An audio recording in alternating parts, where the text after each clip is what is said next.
السلام علیکم ورحمۃ اللہ وبرکاتہ۔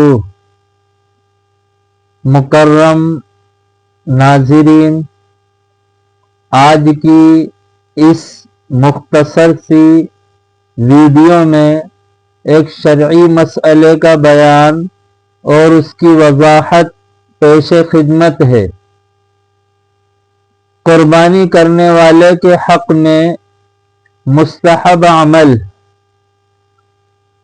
قربانی کرنے کا ارادہ رکھنے والے اشخاص کے لیے افضل اور مستحب عمل یہ ہے کہ وہ قربانی کے مہینے ذی الحجہ کا چاند نظر آ جانے کے بعد سے لے کر قربانی ہونے تک اپنے ناخن اور سر، داڑھی، مونچھ، زیر ناف اور بغل وغیرہ جسم کے کسی بھی حصے کے بال بالکل نہ کاٹیں تاکہ ان کو حجاج کرام سے مشابہت ہو جائے، لیکن واضح رہے کہ ناخن اور بال نہ کاٹنے کے اس استحبابی عمل کو کرنے والا تو ثواب کا حقدار ہوگا،